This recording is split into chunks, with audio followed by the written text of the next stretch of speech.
ऐसे कर दूं तो उस तरफ से दिखाई देगा ना।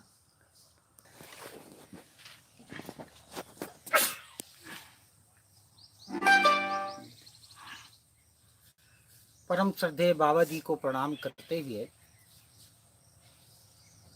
सभी को प्रणाम। मैं आवर्तनशील खेती के स्वरूप, उसकी विधि और उसके लक्ष्य का वर्णन करूंगा।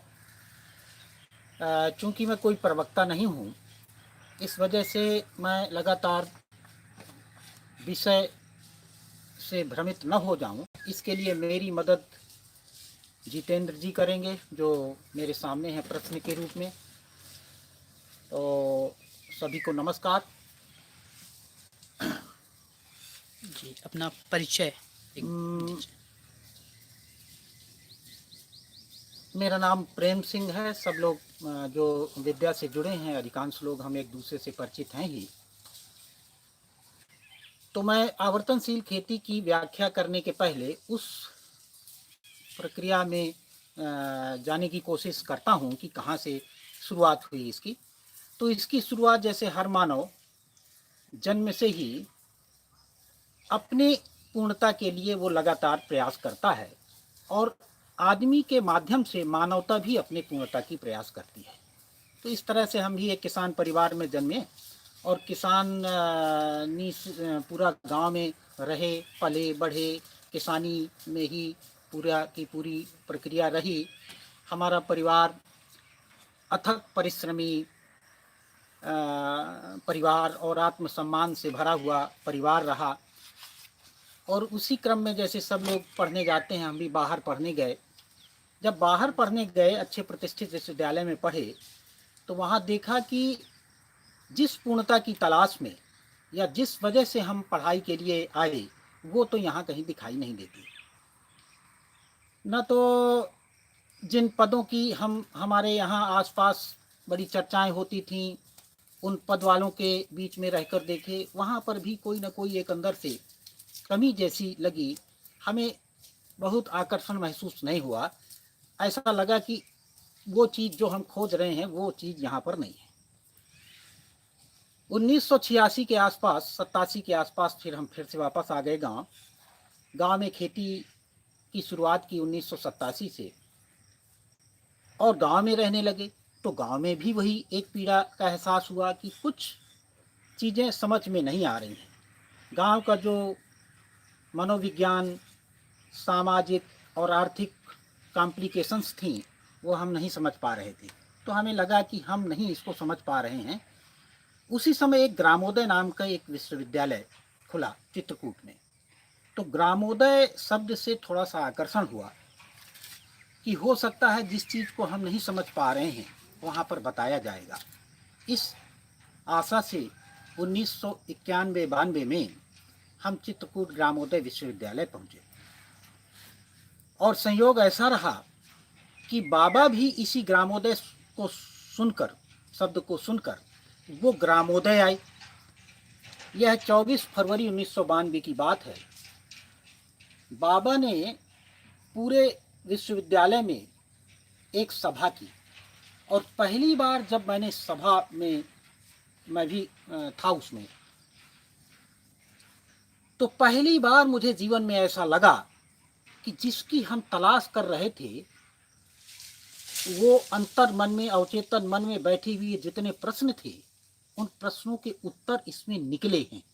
यह स्पष्ट नहीं हुआ कि क्या प्रश्न थे, न यही स्पष्ट हुआ कि ये क्या उत्तर निकले, लेकिन अंदर से एक गहरी तृप्ति की तरह मन में आया।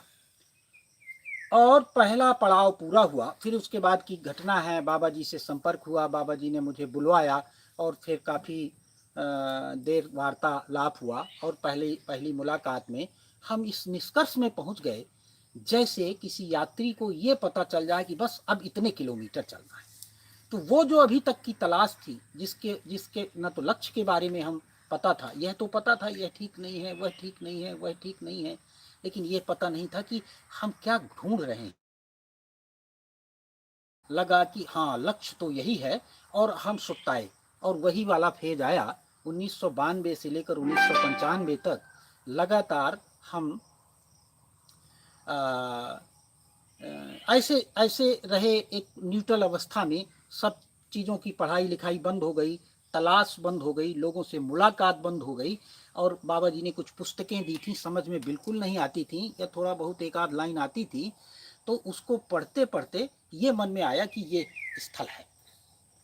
1995 में बाबा गांव आए और हम लोगों ने ग्राम स्वराज्य के लिए बाबा ने अथक प्रयास शुरू किया।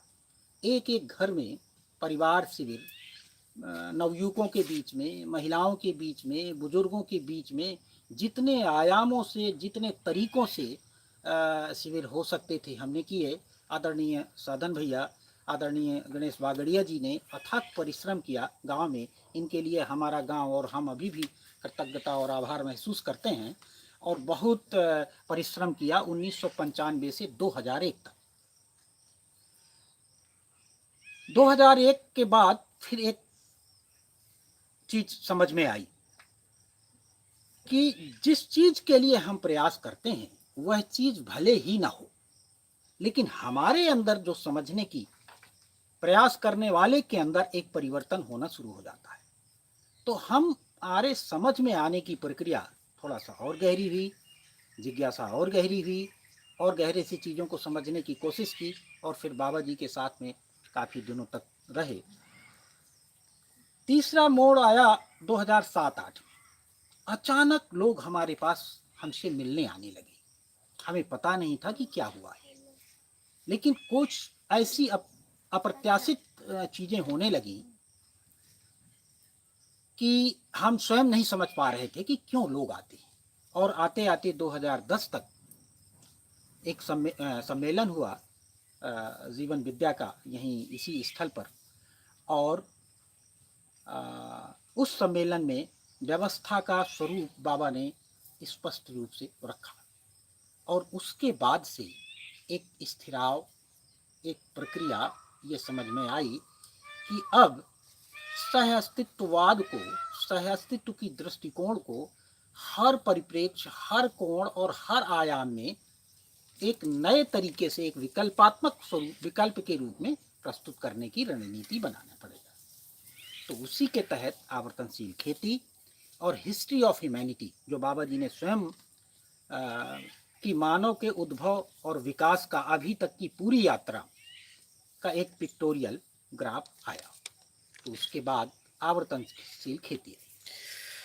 तो बाबा जी से आपकी मुलाकात सबसे पहले ग्रामोदय में हुई, और उनसे मिलने के बाद आपके अंदर किस प्रकार की समझ पैदा हुई और क्या समझ में आया? यह समझ में आया कि अभी तक पूरी दुनिया में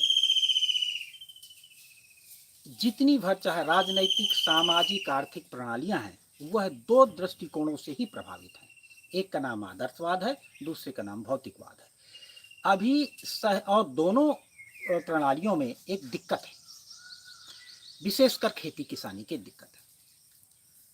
आदर्शवाद भी मानता है कि इस धरती को किसी एक रहस्यमयी ईश्वर ने जन्म दिया है, माने बनाया है, वही इसको चला रहा है और एक समय उसको ये समाप्त कर देगा। माने प्रलय, या अलग अलग भाषाओं में अलग अलग नाम दिए गए हैं, लेकिन ये सारे आदर्शवादी इस बात को मानते हैं। दूसरा, भौतिकवादी विधा में एक बिग बैंग थ्योरी है कि जो बताती है कि एक धमाके में यह धरती पैदा हुई, यह सौरमंडल पैदा हुआ, और दूसरे धमाके में यह समाप्त हो जाएगा। और दोनों इस बात पर सहमत हैं कि इस धरती को समाप्त होना है। तो जब हम किसी चीज को समाप्त होने वाला मानते हैं, तो फिर हम शाश्वत रहने की प्रणाली कोई भी, ना अपनी आर्थिक प्रणालियों में शाश्वतता ला सकते हैं, न समाज की स्थिरता में, सामाजिक आयाम में स्थिर स्थायी रूप से रहने की प्रणाली कोई विकसित कर सकते हैं, और न ही खेती का तरीका विकसित कर सकते हैं। तो खेती का तरीका तो फिर सह अस्तित्ववादी विधि से खेती कैसे विकसित की जाए, इस दिशा में विचार होना शुरू किया। तो तो एक चीज ये समझ में आई, आत्मा है जिसको सत्ता कहते हैं, और एक एक के रूप में अनंत इकाइयां हैं। इकाइयों के मूल में परमाणु है, और परमाणु में दो प्रकार के विकास हैं। परमाणु आपस में मिलकर एक रचनाएं विरचनाएं कर रहा है जिसको हम विकास क्रम कहते हैं, और परमाणु में एक गुणात्मक विकास कहते हैं जिसको गठन पूर्णता कहते हैं, जीवन के रूप में हो गया है। तो ये दो प्रकार के परमाणुओं की चर्चा बाबा जी स्पष्ट रूप से उसमें सह अस्तित्ववाद में करते हैं। अभी एक शब्द आया था, जी हिस्ट्री ऑफ ह्यूमैनिटी, हाँ माने मानवता का इतिहास। हाँ, थोड़ा सा इसके बारे में। वही बताने जा रहा हूँ। तो देखें अगर हम, तो पूरी दुनिया में जिस प्रकार की परिस्थिति में कोई भी मनुष्य जन्म लेता है, उसी परिस्थिति के अनुसार उसके विचार भी बनते हैं। तो जैसे 3 प्रकार की परिस्थितियों का हम यहाँ देखें। एक ऐसी स्थिति की हम परिकल्पना करें जहाँ बहुत जाड़ा होता है, 10 महीने तक 11 महीने तक जाड़ा होता है, और केवल 2 महीने तक ऐसी परिस्थितियाँ होती हैं जहाँ पर वहाँ खेती की जा सकती है, या पठार है, हरियाली है, सब कुछ है, लेकिन खेती नहीं की जा सकती है। दूसरी परिस्थितियाँ ऐसी हैं कि एकदम जैसे सहारन है, एरिया है, 9-10 महीने तक गर्मी होती है, सब जगह बालू है, वहाँ पर कैसे आदमी विकसित हुआ। और तीसरी एक परिस्थिति है जहाँ पर 6 प्रकार की ऋतुएं हैं, विभिन्न प्रकार का फल फूल वनस्पतियों से भरा हुआ संसार है, पेड़ पौधों से। तो तीनों जगह आदमी ने प्रयास किए, और आदमी के मूल में है आजीविका की सुनिश्चितता, माने आहार, आवास और अलंकार को सुनिश्चित करने के लिए ही पूरी दुनिया में पहला काम मनुष्य जाति का है। तो कल्पना करें कि जो ऐसी जगह पैदा हुआ जो विभिन्न प्रकार की वनस्पतियां हैं, वहां पर उसका पूरा ध्यान, पूरी ऊर्जा इस बात पर लगी कि इसको कैसे सुरक्षित किया जाए, कैसे विकसित किया जाए, कैसे खेती विकसित की जाए। और जो ऐसे इलाकों में पले बढ़े जहाँ पर जाड़ा ज़्यादा है, वहाँ पर पशुपालन विकसित हुआ, चारागाह विकसित हुए, और चारागाहों इधर से उधर चारा खोजते हुए इस जगह से उस जगह तक जाने की विधियां विकसित हुई। और उसी के साथ में यह भी विकसित हुआ कि हम अगले साल फिर इसमें चराने आएंगे तो कोई इस पर कब्जा न कर ले। तो अधिकारवादी मानसिकता विकसित हुई कि अगले साल भी हम आए तो यहाँ पर हमें चारा चराने के लिए फिर से हमें यही जगह मिल जाए। तो कैसे हम इसमें लगातार अधिकार कर सकते, अधिकार किए रहें। तो अधिकारवादी मानसिकताएं विकसित हुई, और जितना दर्शन विकसित हुआ वह भी इसी के तर्क का विकसित हुआ। सेना कैसे बनाएं, राजनीति कैसे, माने दूसरों को के ऊपर कैसे कब्जा करें, यह प्रवृत्तियां जन्म ली। और जहाँ पर ज़्यादा रेगिस्तान है, ऐसी स्थिति में वो ज़्यादा दूर तक चारा चराने भी नहीं जा सकते थे, तो वहाँ पर जो पहुँच गया उसी को लूट लेने की प्रवृत्ति विकसित हुई। तो लूटवादी प्रवृत्तियां और दर्शन विकसित हुए। यहाँ पर अधिकारवादी मानसिकता के दर्शन विकसित हुए, और अधिकारवादी मानसिकता के आर्थिक प्रणालियां, सामाजिक प्रणालियां और राजनैतिक प्रणालियां विकसित हुई। और यही जो जहाँ पर विभिन्न प्रकार की, विविध प्रकार की जलवायुएं हैं, 6 प्रकार की ऋतुएं हैं, वहाँ पर अलग प्रकार के तर्क, अलग प्रकार की कार्यप्रणाली विकसित हुई, खेती विकसित हुई कुल मिलाकर। लेकिन जहां यह खेती का स्वरूप विकसित हुआ, इसके माध्यम से शोषणवादी मानसिकता विकसित नहीं हुई। और जो अधिकारवादी मानसिकता के लोग थे, खाना उनको भी चाहिए, निरंतर चाहिए। तो उस निरंतरता को बनाए रखने के लिए राज्य प्रणालियां विकसित हुई, तमाम प्रकार के आर्थिक प्रणालियां विकसित हुई। और ऐसे ही आज अगर हम देखें तो 3 प्रकार के मानसिकताएं हमें हर जगह दिखाई देंगी। एक जो स्वयं अपने से परिश्रम पूर्वक खेती से अपनी आजीविका की सुनिश्चितता में लगे हुए लोग हैं। एक वे लोग जो अधिकार जमा कर जो खेती करते हैं, उनके ऊपर भी अधिकार, खेती करना जानते हैं उनके ऊपर भी अधिकार, उनको गुलाम बनाकर, उनको किसी तरह से अपने से उलझाकर उनका कैसे शोषण करते रहें और खाने की निरंतरता को विकसित करते रहें, तो बन नहीं सकती है। और आज हम ऐसी स्थिति में, कोरोना को हम देख ही रहे हैं, लोगों के पास पैसा होते हुए भी पैसे का कोई मूल्य न रह जाने की स्थिति आ रही है। तो आज यह सही समय है इस बात को पुनः समझने के लिए कि आजीविका की सुनिश्चितता माने आहार, आवास और अलंकार की सुनिश्चितता परिश्रम पूर्वक खेती करने से ही संभव है। तो अभी तक खेती का ये स्वरूप निकल के आया, और जो सहअस्तित्ववादी मानसिकता है, मेरी यह मानता है, यह मेरी मान्यता है कि ऐसा नहीं है कि सहअस्तित्ववाद धरती में कभी नहीं रहा है, उसको राज्याश्रय प्राप्त नहीं हुआ है, इसलिए कि उससे शोषण संभव ही नहीं है। और इसी वजह से जो खेती करने वाले लोग हैं वो कभी किसी के ऊपर अटैक करने के लिए नहीं जाते, और जो अधिकारवादी मानसिकता के लोग हैं तो की मानसिकता का जहाँ से जन्म हुआ तो पहले अपने आसपास पूरे इलाके को लूटा, और लूटते हुए तक उस इलाके तक पहुँचते हैं जहाँ पर खाना पैदा करने वाले और खाना उपलब्ध होता है। तो इस प्रकार से सहअस्तित्ववाद माने आवर्तनशील खेती की जरूरत के रूप में हमें महसूस हुआ। तो बाबा जी से मिलकर और सहअस्तित्ववाद को समझ करके किस प्रकार की अवधारणाएं आपके मन में बनी जी और स्पष्ट हुई? जी, तो एक चीज ये समझ में आई कि जब तक अवधारणा स्तर पर हम चीज़ों को नहीं बदलते हैं तब तक केवल क्रियात्मक बदलाव से कोई बदलाव होने वाला नहीं है। और वर्तमान में जो हम कृषि को समझने की कोशिश की तो सारी की सारी विकासवाद की, संघर्षवाद की, लालचवाद की अवधारणा पर आधारित खेती है अभी इस वर्तमान में। इसी वजह से खेती कम, यह शोषण का तरीका ज़्यादा है। तो ये समझ में आया कि जब तक हम उन अवधारणाओं को पुनः व्यवस्थित नहीं करते हैं तो उनमें मोटा मोटी हमें 10 अवधारणाओं को, हालांकि वो सत्ता में संपृक्त प्रकृति के रूप में और विकास क्रम में एक पूरी प्राकृतिक नियम ही है, लेकिन उसको हम समझाने की दृष्टि से उसको छोटे छोटे टुकड़ों में अलग अलग समझाने की कोशिश में आवर्तनशील खेती में 10 नियमों के, ये आवर्तनशील खेती की पुस्तक है, 10 अवधारणाओं के बारे में बात। पहली अवधारणा है कि यह संसार सहअस्तित्व के रूप में है, संपूर्ण अस्तित्व सहअस्तित्व के रूप में ही है। एक परमाणु से लेकर यह संपूर्ण पृथ्वी, सौरमंडल और अनंत ब्रह्मांड तक परमात्मा में या सत्ता में ही ओतप्रोत है, घिरा हुआ है, डूबा हुआ है और भीगा हुआ है। जबकि संघर्षवाद ये कहता है कि यह एक ईश्वर की कोई आवश्यकता नहीं है, पदार्थ अपने से मिलकर ये पूरी संरचना किए हैं।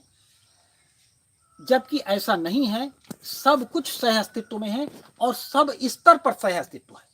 सत्ता में संपृक्त प्रकृति के रूप में सहअस्तित्व है, एक परमाणु का अनंत परमाणु के बीच में जो कार्य प्रणाली है वह भी सहअस्तित्व के रूप में है। और अगर हम इसको देखने में ही चूक कर गए तो फिर आगे खेती में पूरी चूक कर जाते हैं। जैसे एक परिवार में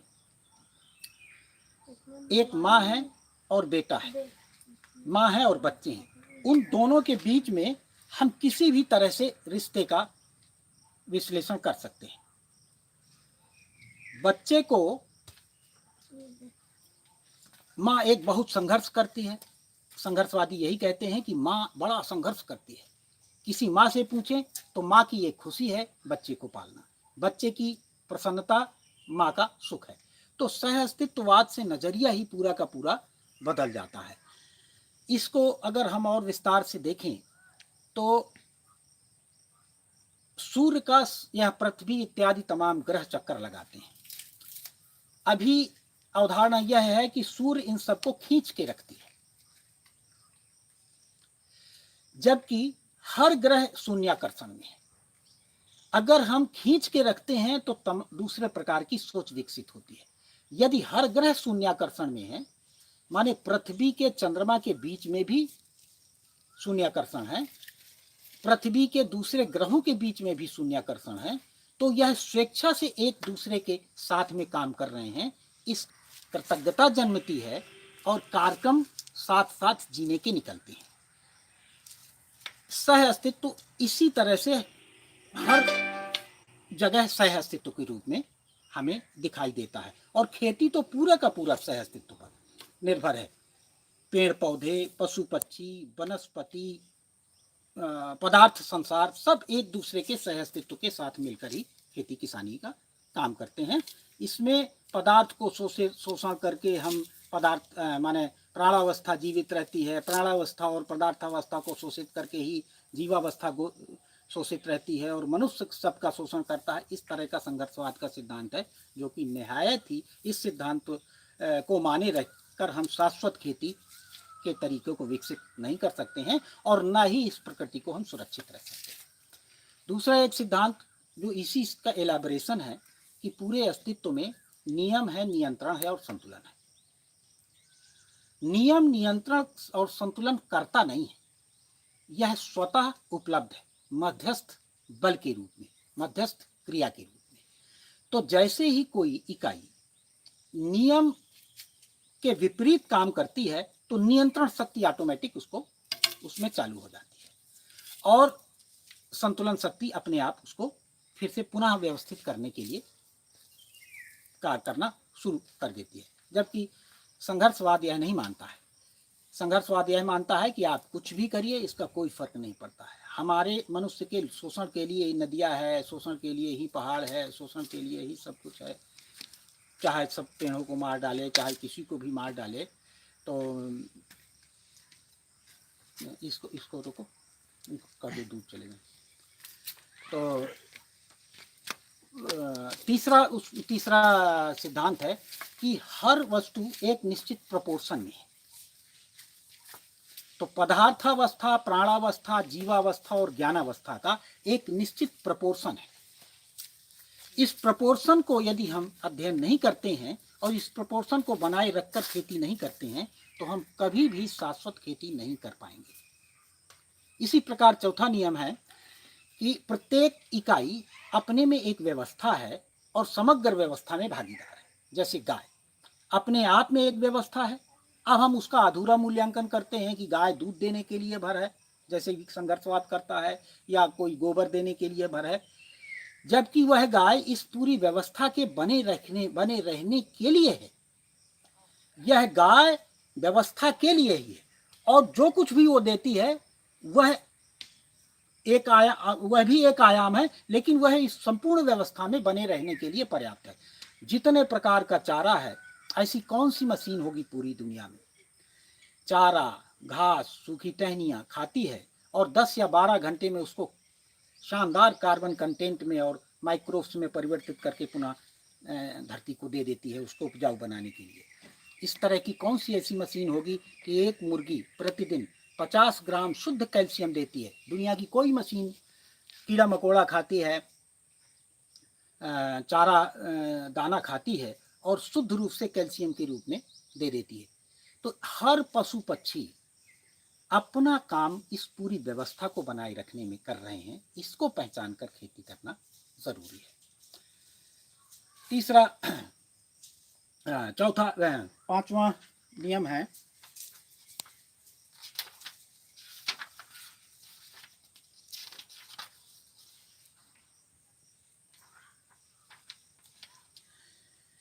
प्रकृति में समस्त इकाइयां आवर्तनशीलता के साथ परंपरा के रूप में अक्षुण्ण है। माने एक पेड़ है, जैसे आम का पेड़ है, तो अपने बीज के माध्यम से इसकी परंपरा के रूप में अक्षुण्ण है। जैसे मनुष्य अपने संस्कार जितना सीख गया, जैसे मान लीजिए हमारे पुरखों ने यह कपड़ा बनाना सीख लिया, अब कपड़ा बनाना हम भूलेंगे नहीं, इस ज्ञान परंपरा, इस संस्कार परंपरा के रूप में यह अक्षुण्ण है। इसी प्रकार से जीव जंतु अपनी वंश परंपरा के रूप में अक्षुण्ण है। इस बात को भी हमें आवर्तनशील खेती करते समय ध्यान रखने की जरूरत है। अपने खेत का डिजाइन बनाते समय ध्यान रखने की जरूरत है। एक और प्रकृति में नियम है कि कम देकर क्वालिटेटिव ग्रोथ का सिद्धांत। पदार्थावस्था से प्राणावस्था ज्यादा इंप्रूव करके देती है। जैसे धरती से हवा, पानी, खनिज पदार्थ लेके कोई पेड़ बढ़ता है, लेकिन जब पेड़ मरता है तो उससे ज्यादा उसको इंप्रूव करके, ज्यादा न्यूट्रिएंट वैल्यू माने मिनरल्स, पत्ती के माध्यम से मिनरल्स देता है, कार्बन देता है, नाइट्रोजन देता है, और ज़्यादा इम्प्रूव करके अपनी वंश परंपरा को माने प्राणावस्था की चीज़ों को और ज़्यादा विकसित होने के लिए अनुकूल वातावरण तैयार करता है, और पदार्थ जगत को और ज़्यादा इम्प्रूव कर देता है। इसी तरह पदार्थ जगत से जो जीव जगत लेता है, पशु पक्षी लेते हैं, वो और पदार्थावस्था से और प्राणावस्था से वो उससे ज़्यादा इम्प्रूव करके पुनः उसको वापस कर देते हैं। जैसे अभी हमने गाय का एक उदाहरण लिया, वो पानी, घासें लेकर और माइक्रोब्स के रूप में, कार्बन के रूप में, कंटेंट के रूप में उसको इम्प्रूव करके फिर से वापस दे देते हैं। इसी प्रकार मनुष्य अभी तो सब कुछ लेता है, कुछ भी उसको साइकिल करके देता नहीं है, और मनुष्य से यह अपेक्षा नहीं है कि वो फिजिकल रूप से ज़्यादा दे, लेकिन मनुष्य से अपेक्षा है कि वह व्यवस्था समझे, और इन सभी इकाइयों के बीच में जो निश्चित दूरी के सिद्धांत को न समझने के कारण संघर्ष मचा रहता है, उस दूरी को मेंटेन करें। तो यह क्वालिटेटिव ग्रोथ का सिद्धांत माने मनुष्य को इस रूप में इस खेती को विकसित करना है कि कितनी दूरी में पेड़ पौधे लगाए जाएं, कितनी दूर में फल फूल लगाए जाएं, कितनी कौन सा स्वभाव के अनुसार किस जीव से कितनी दूरी और किस प्रकार से उसको व्यवस्थित रखना है, और इन तीनों चीज़ों का इस धरती की उत्पादकता में क्या उपयोग है, इन सबको व्यवस्थित करके रखने का नाम ही आवर्तनशील खेती है। यह 6वां सिद्धांत है। 7वां सिद्धांत है प्रकृति में उभय तृप्ति है, लाभ हानि नहीं। अभी पूरा का पूरा संघर्षवाद, पूरी की पूरी खेती लाभ आधारित है। जो कुछ भी करना है लाभ के लिए करना है, और लाभ 3 रूप में होता है। कुछ न देकर उत्पादन को अपने पास लेना, इसका सबसे बढ़िया उदाहरण है। कुछ न देकर सब कुछ ले लेना, इसका बढ़िया उदाहरण है जो अभी अनुत्पादक वर्ग उत्पादक वर्ग की महत्वपूर्ण चीज़ों को अपने यहाँ जिन विधियों से लाते हैं, वो शानदार उदाहरण है।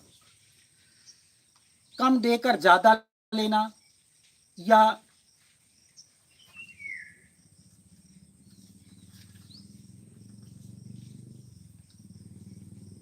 जैसे गाय को ज़्यादा कुछ खिलाकर उसका दूध बढ़ा लेना, ये कम देकर ज़्यादा लेने के रूप में। हम खेतों में उत्पादन बढ़ाने के लिए तमाम जेनेटिकल मॉडिफिकेशन और इस तरह के काम करते हैं, जबकि यह पूर्ण रूप से अप्राकृतिक है। हर गाय दुनिया की 30 से 35 हजार लीटर दूध को, इस चारे को खाकर, भूसे को खाकर 30 से 35 हजार लीटर दूध में कन्वर्ट करने की उसकी कैपेसिटी होती है। इन वैज्ञानिकों ने उसी 30 से 35 हजार लीटर दूध को 5 साल में ले लिया, तो कहते हैं दूध ज़्यादा हो गया। उसको अगर पूरे ब्यात में 20-22 ब्यात में देती है, वो पूरा का पूरा देती है। तो वह एक तरह से जादू की झप्पी या बेवकूफ़ बनाने वाला काम है। यह वास्तविक काम नहीं है। तो आवर्तनशील खेती में हम इस सिद्धांत को स्थापित करने की कोशिश करते हैं कि हमारे लालच करने से हम इसको डिस्टर्ब ही करेंगे। हम ज़्यादा दूध देने वाले चाहते हैं, तो हम वंशों को बिगाड़े बिना ज़्यादा दूध देने वाली गाय ले लें, बजाय इसके कि कम दूध देने वाली गाय को ज़्यादा दूध देने वाली गाय से करवाएं।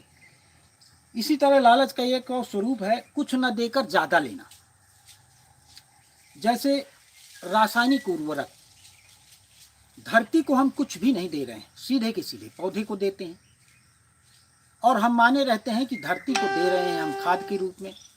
तो ये कब तक हम ले लेंगे, जबकि हर बार धरती के कुछ गुण पौधे में चले जाते हैं और धीरे धीरे धरती अनुत्पादक हो जाती है।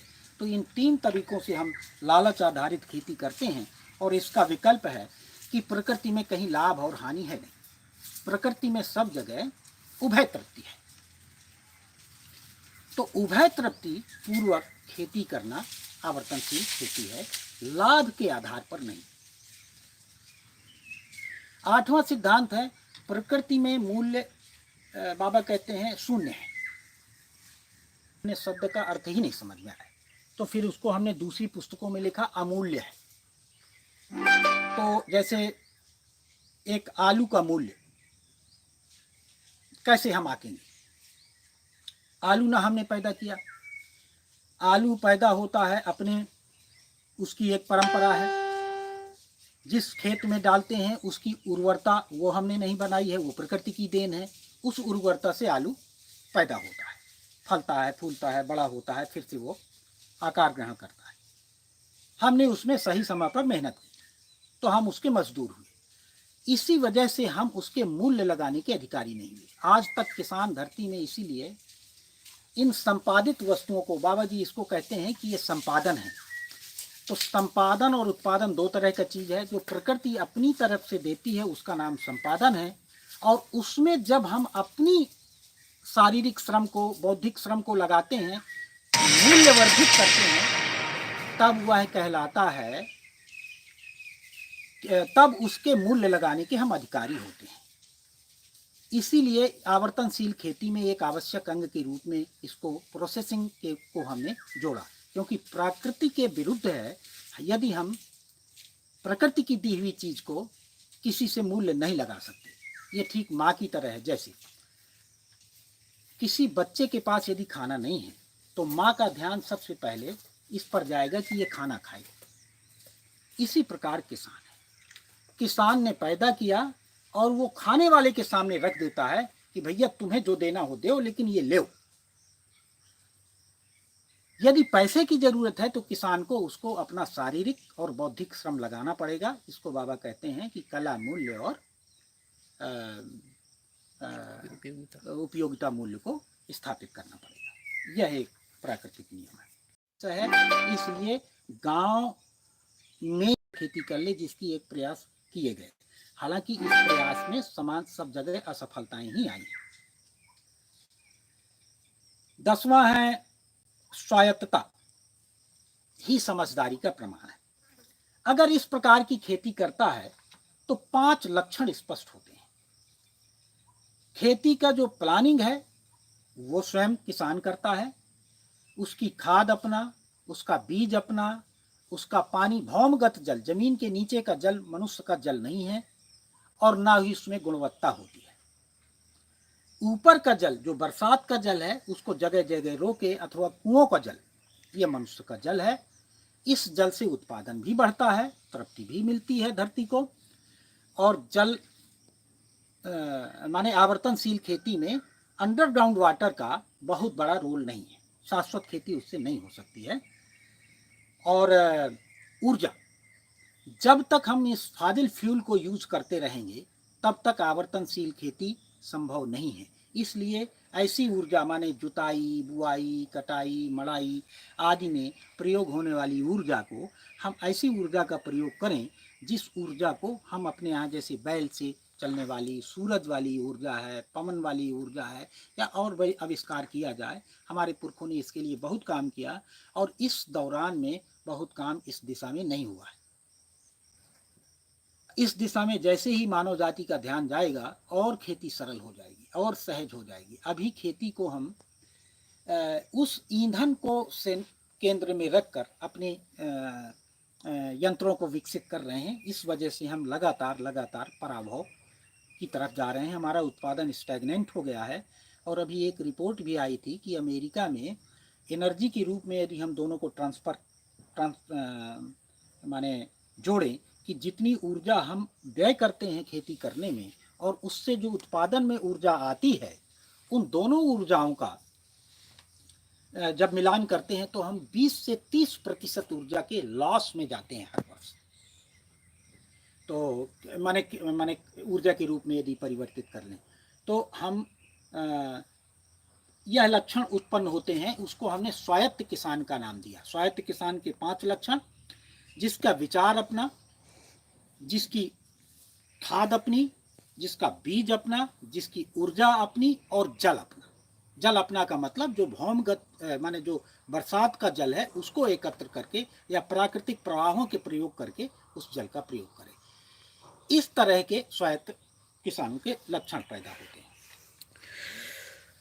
अभी अगर खेती को देखें तो लोग खेती की तरफ से दूर जा रहे हैं, तो हम आवर्तनशील खेती के माध्यम से कैसे उनको जोड़ सकते हैं, और आवर्तनशील खेती क्या है, एक बार हम इसको और समझेंगे। हाँ, तो अब इन 10 अवधारणाओं को ध्यान में रखते हुए खेती का क्या स्वरूप होगा।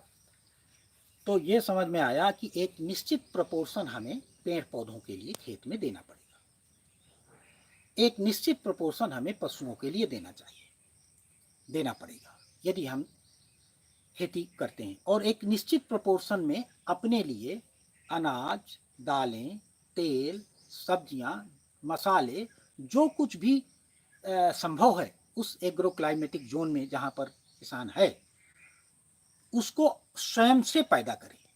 और चौथी चीज, जो कुछ भी पैदा करे अपने घर के लिए पैदा करे। बाजार को न बोते समय ध्यान रखे, न बाजार को बेचते समय ध्यान रखे। जो कुछ भी घर से बचे उसको प्रोसेस करे और सीधे उपभोक्ता, या तो उपभोक्ता उसके पास आएंगे, हमारे साथ तो यही होता है, जैसे कुआं प्यासे के पास नहीं जाता है, प्यासा कुएं के पास आता है। जैसे आप किसी गुणवान वस्तु को अपने यहाँ तैयार करते हैं तो उसकी ख्याति चारों तरफ होती ही है और उसका ग्राहक आपके पास आता है। तो जो कुछ भी हमारे घर से बचता है उसको प्रोसेस करें, तब जाके यह उपभोक्ताओं के पास पहुंचे। और पांचवी जो बहुत विशेष चीज है आवर्तनशील खेती की, माने हर स्टेप इसमें बहुत आवश्यक है, लेकिन पांचवा को अभी तक जोड़ा नहीं गया कभी।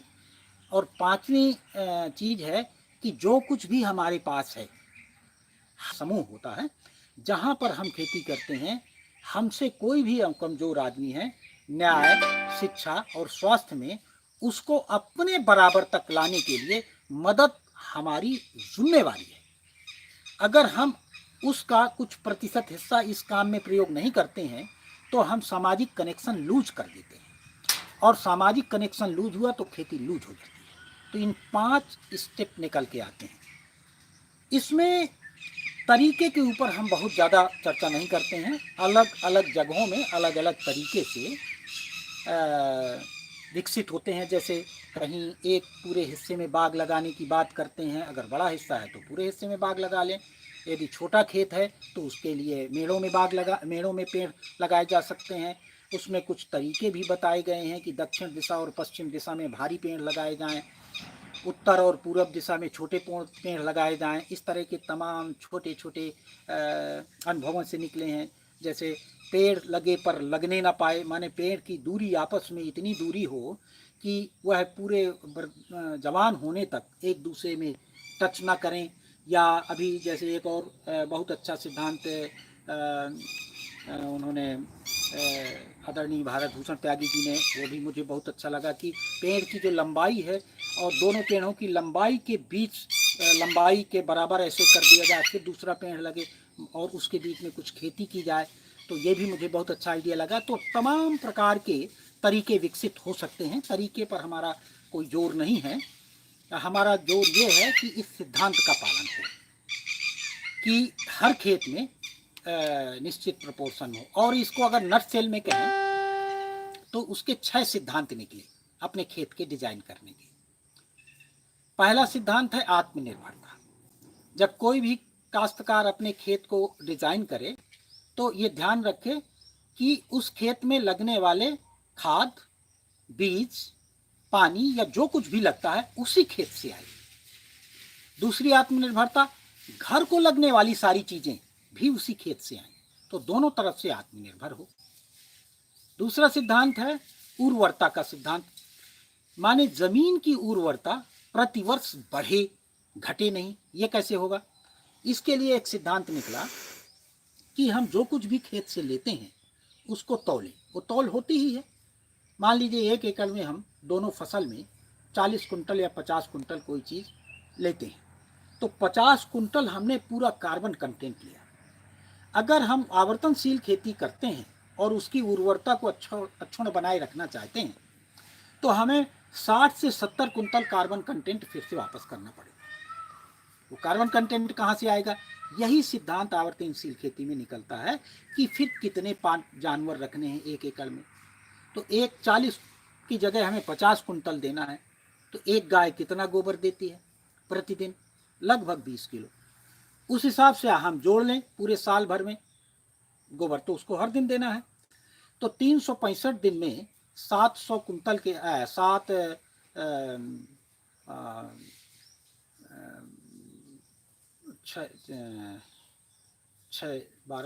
70-72 कुंटल गोबर देगी वो, और हमें लगना है 50 कुंटल।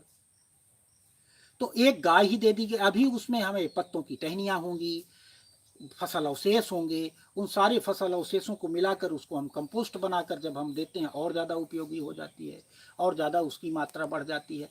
इस प्रकार से हम डिसाइड कर सकते हैं कि कितने एकड़ खेत में कितने जानवर रखने हैं, कितने बाग रखना है, और कितनी खाद की ज़रूरत है। इस आधार पर भी हम तय कर सकते हैं।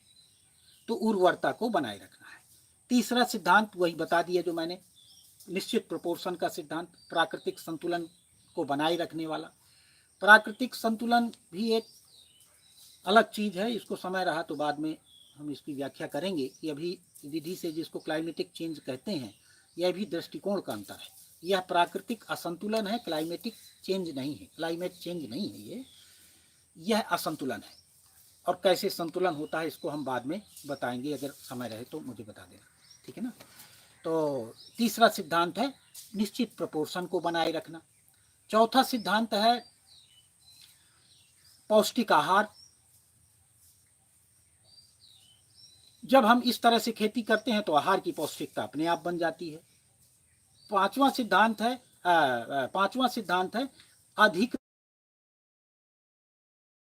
यह बहुत महत्वपूर्ण खेती के डिजाइन करते समय सिद्धांत है कि हम अपने खेत में ज्यादा से ज्यादा लोगों को इन्वॉल्व कर सकें। जितने ज्यादा लोगों को इन्वॉल्व करेंगे वही हमारी सफलता है। ये दोनों विधियों से भी है कि जितने लोग उसमें इन्वॉल्व होते हैं, उतने लोगों का ऊर्जा लगती है, उतने लोगों का प्रयास लगता है, तो उत्पादन ऑटोमेटिक बढ़ जाता है। दूसरा, प्रोसेसिंग में उनको जोड़ सकते हैं, कई तरीकों से जोड़ सकते हैं। तो हमारे फार्म हाउस की सफलता, हमारे खेत की सफलता इस बात पर है कि हम कितने ज़्यादा से ज़्यादा लोगों को जोड़ सकें। और छठवां है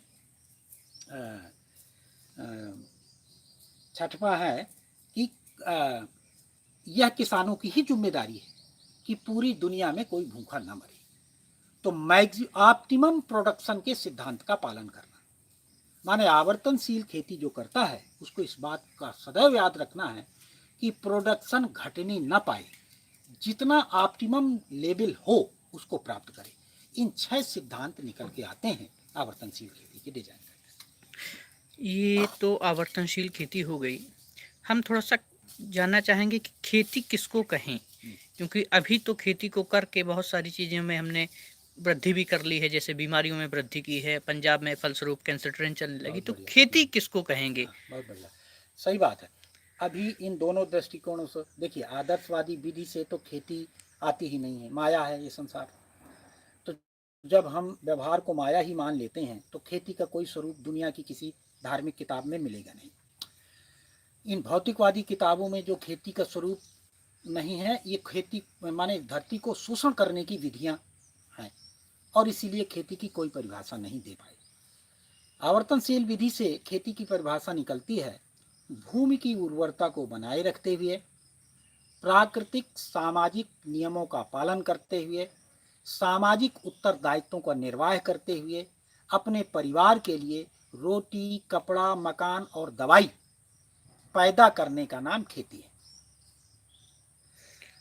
इसके साथ में हम छोटी छोटी प्रोसेसिंग यूनिट के साथ में जो उसका मूल्य वर्धन करते हैं वो भी खेती के स्वरूप में जोड़ सकते हैं।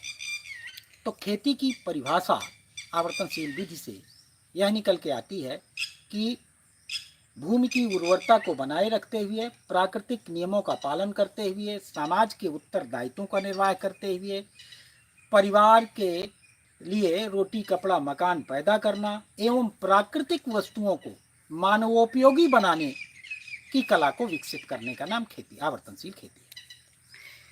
खेती, आपने बताया कि ये खेती है, हम खेती क्यों करें? देखिए, खेती सर्वोत्तम मानवीय व्यवसाय है। इसको मनुष्य का लक्ष्य क्या है? मनुष्य का लक्ष्य यदि समझ में आता है तो आजीविका का स्रोत यदि हम खेती को बनाते हैं तो वो भी कनेक्ट होता है। अभी आजीविका को 3 रूपों में बहुत प्रचलित वर्तमान अर्थशास्त्र में माना जाता है, प्राइमरी, सेकेंडरी और टर्सरी। प्राइमरी माने खेती या प्रकृति से संबंधित उत्पादन में लगे लोग। दूसरी आजीविका का स्रोत है नौकरी, और तीसरी है इंडस्ट्री में जो उत्पादन होते हैं, खनिज वगैरह और ये जो गाड़ी घोड़ा वगैरह बनते हैं। तो यदि हम इसका पूरा का पूरा विश्लेषण करें तो नौकरी माने क्या हुई? श्रम विहीन विवेक। और मजदूरी क्या हो गई? विवेकहीन श्रम। और खेती क्या हो गई? विवेक युक्त श्रम। और जब हम अपने जीवन को और शरीर का दोनों का सदुपयोग करते हैं तभी हम पूर्ण तृप्त होते हैं। तो मनुष्य का जो लक्ष्य है पूर्ण तृप्ति, उसमें सहायक खेती ही है। इसलिए भी खेती, और दूसरे तरह से और ज़्यादा दार्शनिक और ज़्यादा गहरे से अगर विश्लेषण करें तो तृप्ति कैसे है? पूरी धरती को, पूरे विकास क्रम को समझने का नाम ही तो ज्ञान है। माने पदार्थावस्था, प्राणावस्था, जीवावस्था और ज्ञानावस्था। तो पदार्थावस्था के रूप के साथ, प्राणावस्था के गुण के साथ, जीवावस्था के स्वभाव के साथ और ज्ञानावस्था के संस्कार के साथ जो भी कार्य व्यवहार करते हैं उसी का नाम खेती है। अगर हमारे किसान भाई सहअस्तित्ववाद और आवर्तनशील खेती को समझ करके आगे बढ़े हैं तो किस प्रकार की व्यवस्था समझ में आती है?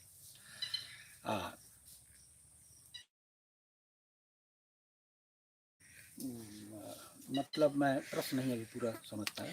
अगर हमारे अन्य किसान भाई जो सुन रहे हैं या देख रहे हैं या जितने लोग भी खेती से जुड़े हुए हैं वो सभी अगर सहअस्तित्ववाद के प्राकृतिक नियमों को समझें और आवर्तनशील खेती को अपनाएं तो पूरी दुनिया में एक कैसी व्यवस्था बनती हुई नजर आएगी? बिल्कुल, बहुत बढ़िया। ये तो स्पष्ट रूप से इसको कल्पना किया जा सकता है कि पूरी दुनिया में किसान, पूरी दुनिया के किसान, यदि नैतिक रूप से इस बात को पूरे व्यापक स्तर में स्वीकार कर लिया जाए कि हर काश्तकार अपने 1/3 हिस्से में बाग फलों की खेती करे, पेड़ लगाए, और दूसरे 1/3 हिस्से में पशुओं के लिए इंतजाम करे, और तीसरे 1/3 हिस्से में अपने लिए पैदा करे, अनाज, दालें, जो कुछ भी खाद्यान्न है, तेल है, सब कुछ पैदा करे, और एक दूसरे के जो खेती नहीं करते हैं उनके लिए प्रोसेस करे और आपस में न्यायपूर्ण वितरण करे। अगर इसको हम पूरा का पूरा पूरे विश्व स्तर पर इसकी कल्पना मात्र करें तो पर्यावरण संतुलन ऑटोमेटिक हो जाएगा, सामाजिक संतुलन भी हो जाएगा, ठीक है ना।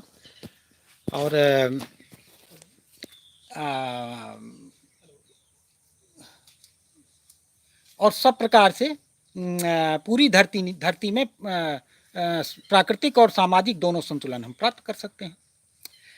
इसके अलावा जो अभी कितना समय है? हाँ, कोई प्रश्न आए हैं?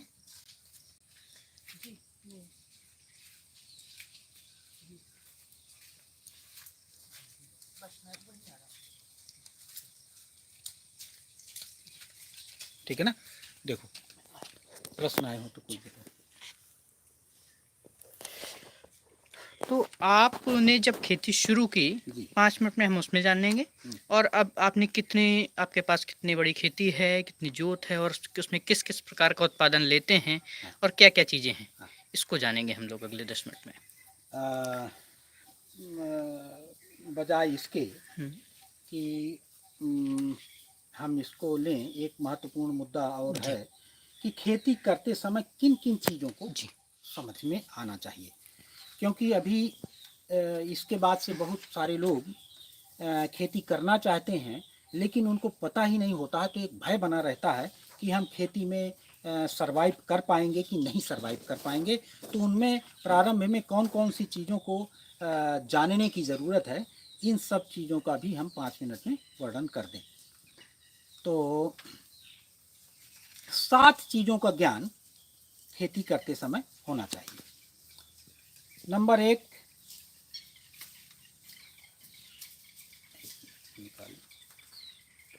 भूमि के संबंध में पहला ज्ञान, ठीक है ना।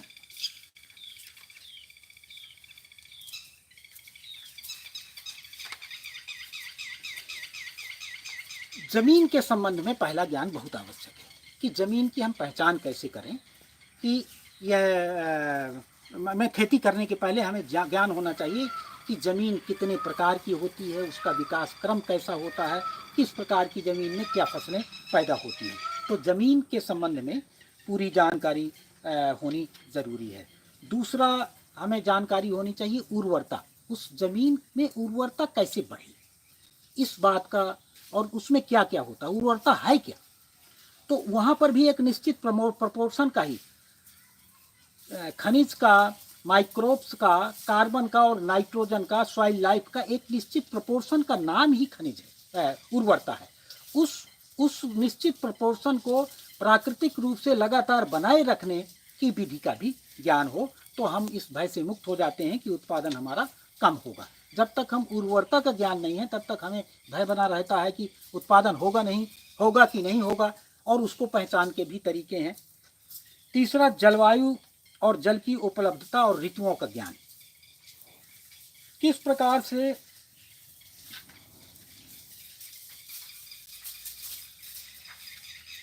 पर्यावरण यह संतुलन काम करता है, इसका तीसरा ज्ञान बहुत आवश्यक है। अभी देखिए यहीं पर इसको हम डिस्कशन कर लेते हैं। ये पूरी पृथ्वी जल, वायु और ताप, इन तीनों के संतुलन से चलती है। इन तीनों का निश्चित प्रोपोर्शन से, तीनों के संतुलन से जो ये पूरी धरती सजी हुई है, जिसमें सबसे भारी धातुएं जमीन के कोर में हैं और हल्की धातुएं क्रमशः ऊपर तक, ऐसे इसी का नाम ओजोन ओजोन ओजोन तक, और उस पूरे का नाम है पृथ्वी है। इसी के बीच में हम, पेड़ पौधे, वनस्पति, ये सब कुछ है।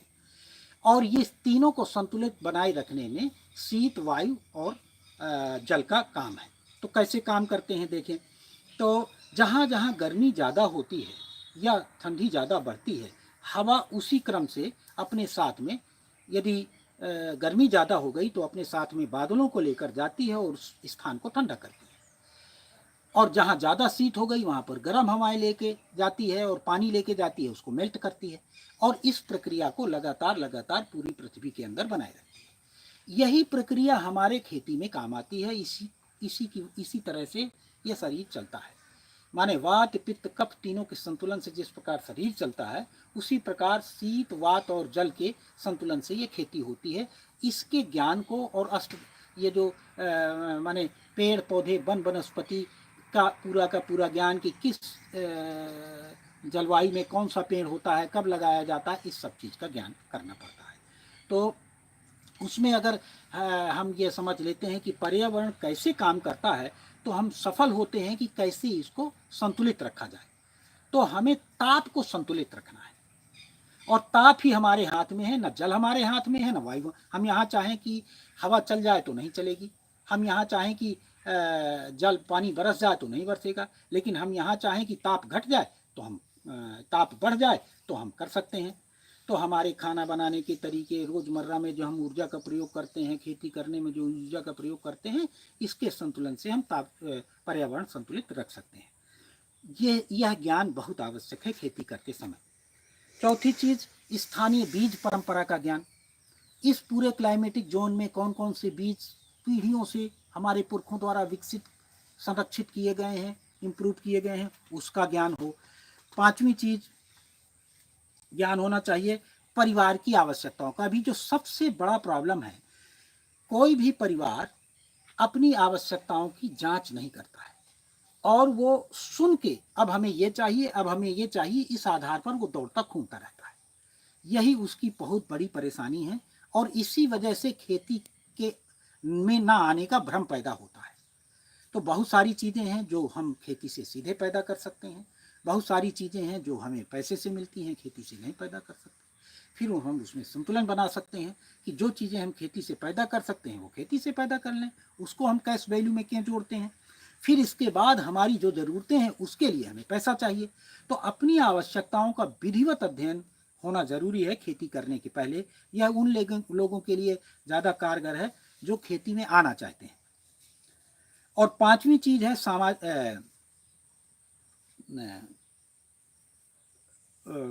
सामाजिक जिम्मेवारी।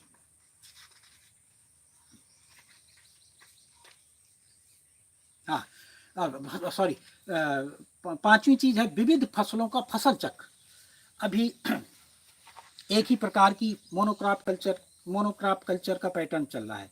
उसकी वजह से धरती की उर्वरता भी जा रही है और बाजार का भी बड़ा प्रभाव किसानों के ऊपर पड़ा। एक प्रकार की चीज़ें पैदा कर लेते हैं तो फिर वो सस्ता हो जाता है। तीसरी मार हमें प्रकृति की पड़ती है। मान लीजिए हमने पूरा आम का बाग लगा रखा है, खराब हुआ तो पूरा का पूरा खराब हो जाता है।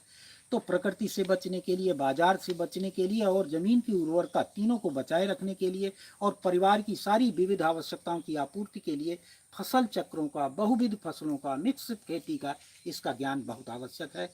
और छठवीं चीज़ है परिवार की, ये हो गया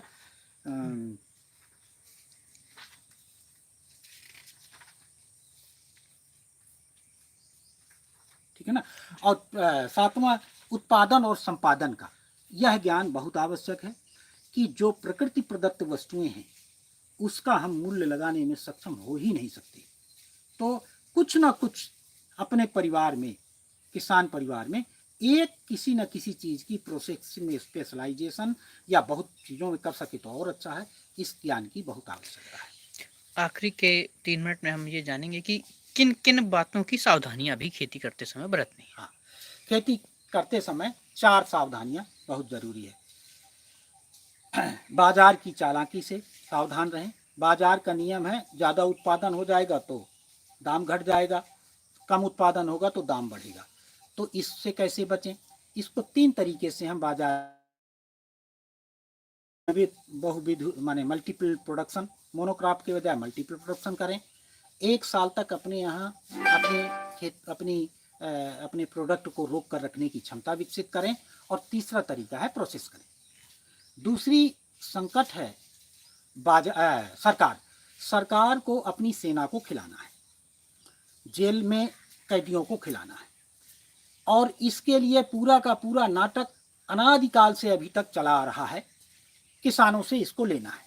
पहले सीधे सीधे छीनते थे, अब एमएसपी माने कोई ना कोई एक तरीका निकाल लेते हैं। अभी मिनिमम सपोर्ट प्राइस वाला तरीका निकाले हुए हैं। यह मूल्य नियंत्रित करने की परंपरा है। तो सरकार हरदम किसानों के कभी भी किसानों के फेवर में नहीं हो सकती है, क्योंकि उसको अपनी सेना और तमाम चीज़ें करनी है। तो कैसे करें उससे? तो सबसे बड़ी खरीदार हमारे हिंदुस्तान की सरकार है जिस चीज़ की, जैसे 9.8 करोड़ टन पिछले साल उत्पादन हुआ था, जिसमें 3.2 करोड़ टन भारत सरकार ने खरीदा था। अब सरकार जिस चीज़ को खरीदती है वो कैसे उसका मूल्य घटा देगी?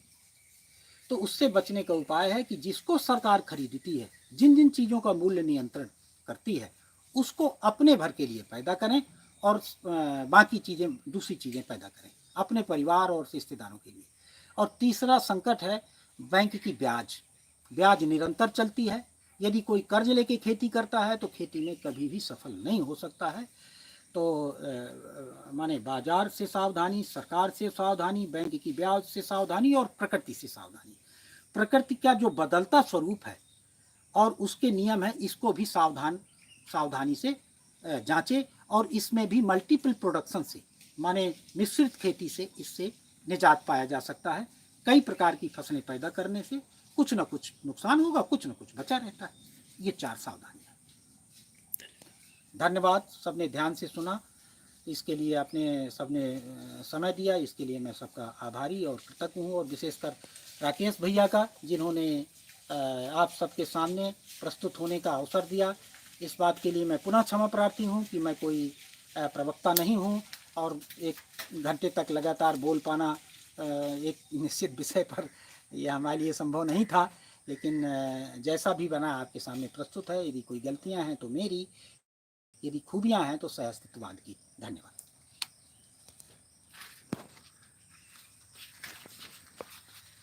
Now that you want to stop streaming, okay.